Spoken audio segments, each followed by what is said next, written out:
Okay. Touch the screen where my face is. It's focusing. I don't remember where I was at. Help me get on my feet and out of here, trumpeted Granddad. I want to see this. Blue Sky flapped his wings testily. You're still being loud. Drifted downward, flapped, then soared up and came to rest on the ranch house roof. As Grandma Sally brought Granddad outside, he didn't see the flight, but he did see his bird friend run to the top of the roof and flap his wings. Ankle deep in blue lupin flowers, Granddad waited for him to fly. 10, then 15 minutes passed.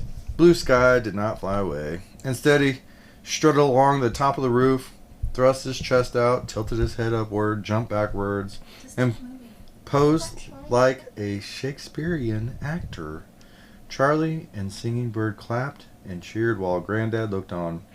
Satisfied with his impression on his audience, Blue Sky turned around and looked up. Show off! Show off! Said Grandma Sally. She said, show off! Grandma Sally said. He's not showing off, said Charlie. He's sizing up his new world. That's what he did that's what he did the first days in my cabin. He'd look at the bed, walk almost up to it, and jump back. Finally, when he had figured out the bed wasn't going to pounce on him, he came right up to it. Once he decided that he didn't pay any more attention to it. Now he is making up his mind about the sky. Very good observation, Charlie, Granddad said. Ravens are cautious. Anything new must be checked out. Beds, sky, rooftops, and especially food. Parents have to show young ravens what is good and bad for them. Oh, Charlie, said Singing Bird. That means you'll have to take Blue Sky hunting and show him what he can eat. And how do I do that? Bugs are good raven food, she said. We'll take him out in the sagebrush, and teach him to turn over buffalo chips. There are all kinds of goodies under buffalo chips. Don't teach him too much, said Grandma Sally. I want him to stay with us. He's good for Granddad. How do I tell him to stay? Give him this piece of mouse, said Granddad. You'll be saying stick around here, and you'll get more, he laughed, teetering unsteadily, and Grandma Sally took his arm. I'll do even better than that, Charlie said, and stuffed his pockets with dog chow from the pantry. I'll open up a raven restaurant. He climbed on the roof and laid out the banquet. Blue Sky gave a raspy call and hopped down the roof to the food. He ate, flapped his wings, and walked back to and along the roof ridge. In the shade of the chimney, he sat down. Look at that, said Singing Bird. He's making himself at home. Blue Sky knows food means please stay. From now on, said Granddad with a twinkle in his eyes, Blue Sky will expect crackers and milk on the roof every morning at 10 a.m.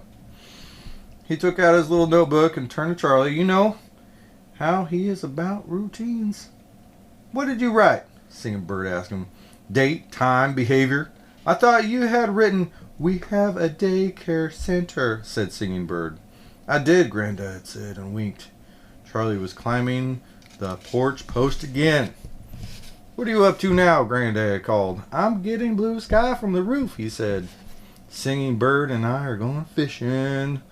I'm going to put him in my cabin. I don't want him to fly away. He's not going to fly away, said Granddad. He's well fed, and besides, you haven't taught him where to hunt. Just leave your cabin door open. When he's ready, he'll go home. It's not your cabin, you know. It's his. Look, said Singing Bird, pointing at the sky. Does the bird talk? No. 2 ravens were soaring gracefully above the ranch house. They circled twice, as if sizing up the scene below, then banked, rolled completely over, and shot off for the river bottom lands, where the valley ravens went to hunt frogs and snakes, salmon flies, and mice at this time of year. Granddad, don't interrupt me. We have one more minute. Oh, you can turn it off now. No, you only have one more minute. What? Of what? Reading. No, I'm reading this whole damn book. No. I'm reading the whole book. This is a story about Raven and... Granddad was right. When Charlie And Singing Bird came home with the stringer of trout and a road-killed ground squirrel for Blue Sky. The little raven was resting quietly in his cabin. "Good boy," said Charlie. Blue Sky flapped to his shoulder. "Grow, grow, grow." "Okay," said Charlie, "let's eat." As they walked the path to the ranch house, Blue Sky flew from Charlie's shoulder and followed a mouse across the yard. Above Grandma's lettuce garden, he dove, missed the mouse, and flew back to Charlie. "Mice are fine, but don't ever pick that lettuce," Charlie said. "That's Grandma Sally's pride. She never gotten lettuce to grow higher than 2 inches before a frost kills it. She thinks this year is going to be different, and she'll get us a salads. Don't get any ideas." Blue Sky sat upright on the back of his chair at the dining table. He lifted all his head feathers until they stood erect like a Teton Sioux war bonnet. A Teton Sioux war bonnet. His throat hackles shone like black glass. When he had everyone's attention, he went into a sing-song of slow rasping quarks. Quarks. Quarks. We're done. When he had everyone's attention, he went into a sing-song of slow rasping quarks. Eager to see the braggart, Granddad got up from his chair, where Grandma Sally had been serving him since his heart attack, and came to the table for dinner. "You're a handsome cuss, Blue Sky," he said to the elegant raven. And if he understood, Blue Sky lowered and lifted his war bonnet and, for the first time, displayed the long black feathers that were his pantaloons. "Write that down," said Granddad. "He's telling us he's not just wonderful, but terrific." "He is," said Grandma Sally, who patted Will's hand. "He is," said Grandma Sally, who patted Will's hand.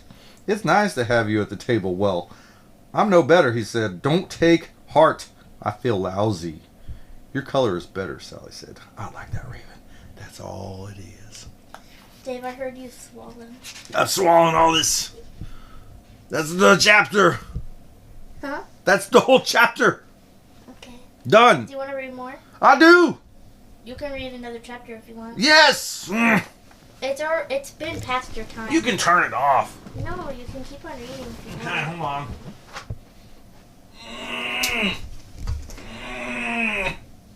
Where are you going? I never read. I like reading. Reading is fun. I love reading.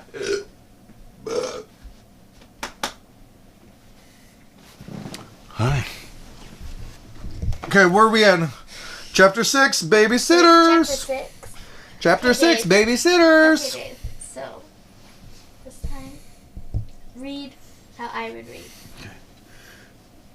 Charlie! It's an exclamation mark. That's Charlie! Singing Bird was pounding on his door and the sun wasn't even up. Charlie rubbed his eyes and rolled to his stomach. "Ah!" He huffed. "I'm asleep. What do you want? Why is Blue Sky outside? Why is Blue Sky outside? He's in here. Not... No, he's not. He's on the roof. You left him out all night, poor bird. He's here." Charlie came wide awake, slipped on his clothes, and opened the door. Blue Sky, who had been sleeping on the foot of his bed, stretched a wing and leg, then flew to his shoulder. Charlie stepped outside. Singing Bird flew. Singing Bird blew a breath of relief when she saw him. I gotta sit up. "Well then," she said, "you have another raven." She pointed to Granddad's roof.